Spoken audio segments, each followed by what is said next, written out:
Hey guys, it's Ariana Meshi. I'm here on Ballots and Brew for WMSC. I'm currently here with the University President, Dr. Jonathan Koppell, which we actually just got off the air. Thank you so much for coming. Through the miracle of tape. Through the miracle of tape. Yes. We just got off of the air. Yeah. We were talking about political tunes on Tuesday, where we talked about political tunes, either if they were positive or negative, and we went through them. It was fun. But yes, you're not only a connoisseur of music. I understand that you have a cooking show, Cooking with Koppell. I do. Where you actually cooked with both candidates. I did. I cooked with all of the candidates for governor this year, actually, in the primary. So I know all of their cooking secrets. Oh my gosh, we'll have to talk about this. So I want to know, what was it like talking with political candidates in a non-political situation? So that was the whole point of the cooking shows, was not to talk about politics, not to talk about policy, actually to give voters an opportunity to get to know them as human beings. And I thought that it really came through in a positive way. In fact, I said to the campaigns, like, you need to show people this, because they don't understand that they're not just cardboard cutouts. They're actually human beings. They're funny. They have funny stories. They have sense of humor. They have family. They have things that I think would engage people. And I think that all came through very well in the shows. Yeah, I wanted to ask, actually, if anything that the viewers can't see that you got to notice about these candidates. No, just that they're goofy, right? I mean, I think that's, you know, when you look at a candidate, they have to be relatively serious. They're, you know, worried about how they appear, but they're, as I say, they're humans. They're funny.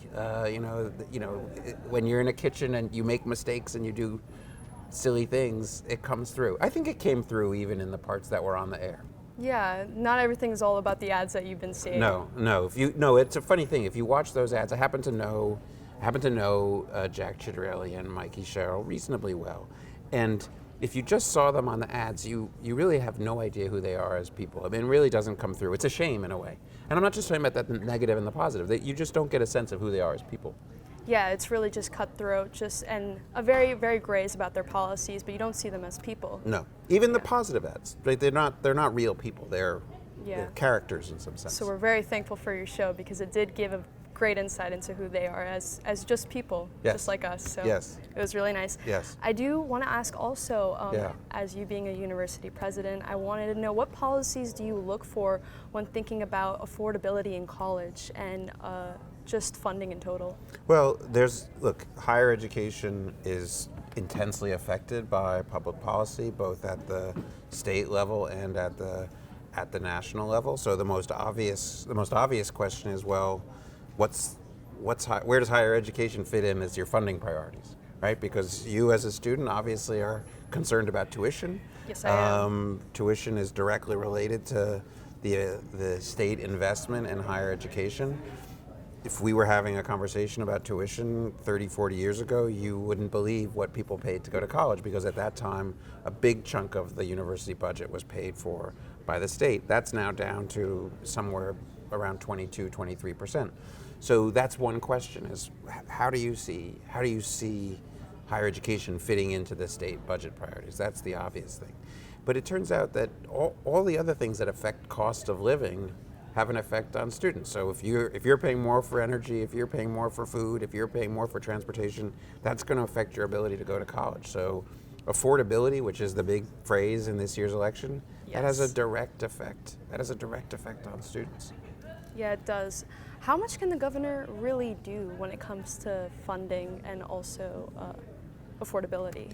Well, I mean, they have the power to set the agenda. I mean, obviously the legislature is where the budget gets passed, but in New Jersey, the sort of impetus for everything starts with the governor. We have one of the strongest governors in the country as far as our system of government, and so the governor really sets the starting point for all budget discussions. And if the governor decides that, you know, X, Y, or Z is going to be a high priority, that makes a huge difference. And we've seen both versions of that over the years, where some governors emphasized it and some governors de-emphasized higher education. So I think it makes a big difference who's in the State House. All right, I want to shift this over to New York, Sure. actually, because a little birdie told me you're from New York. I am.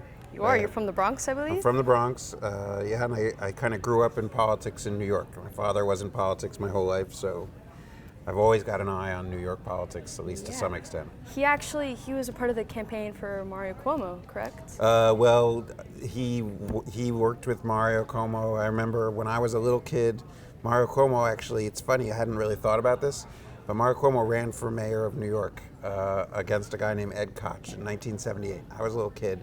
I was running around as part of that campaign. Ultimately, Mario Cuomo became governor of New York, and my father was in the state legislature, so interacted with Governor Cuomo all the time. And a very impressive natural politician. I'll tell you a story. When I was probably 12 or 13 years old, and Cuomo was campaigning for governor, and I happened to go to a rally with my father, and we're in Little Italy. We're in Little Italy in the Bronx, and I met the governor. I was a little kid. Fast forward a few years later, maybe 5 years later. So he's now been governor for some time. I'm at the inauguration for his third term with my father, and he sees me and he goes, "Jonathan," he goes, "do you remember the last time we met?" And I was like, "I'm not sure." He's like, "I remember. It was at Arthur Avenue in the Bronx." Oh. And I was like, and that's why that guy's governor. Like, he remembered me, this little picture that we met in the Bronx. I was blown away. I was like, that's how somebody gets to be governor. That's natural political skill right there. You can't teach that. So you say you're still very in tune with New York politics. What are your opinions about the race that's happening over in New York? Well, I mean, if you believe the polls, and what it seems like Mamdani is going to win the race. Interesting, certainly an improbable successful candidate, right? Obviously, very young, Muslim candidate, first time that there'll be a mayor with the profile of Mamdani. Very interesting to see that change. I think one of the questions will be, can he actually implement the agenda that he's talked about, right? I mean, because first of all, somebody's got to pay for all these things, and second of all, I think he's a very charismatic, dynamic leader, and there's some appeal to what he's saying, but turns out he's got to get a council to go along with him and all those other things. So first of all, I don't know that he's going to win. It seems like it. But then the question is, can he govern? Right? Like, it's more than just a campaign. It's more than just excitement and buzz. You actually have to make stuff work. And New York is a big, complicated, messy place. Hard to govern. It really is, but he's been doing great with Gen Z, and especially his social media campaign. Yes. He's been paying a lot of attention to that. Oh, it's in many ways a master class in how you communicate to the younger generations of voters. And so I think a lot of people, if they're not, they should be paying attention, even if they don't like his policies. They should be paying attention to how he's connecting with voters, and particularly how he's energizing young voters to go to the polls. To me, that's one of the most important things. I'm very excited about all the things that we're doing on campus to get students voting. I'm very proud of the fact that we're recognized as having one of the highest voting rates of any college in the country. We've won the New Jersey Ballot Bowl, which means we have the highest voting rates of any college in New Jersey. So I'm naturally interested in what gets young people to see themselves in the electoral process. Nothing's more important to me.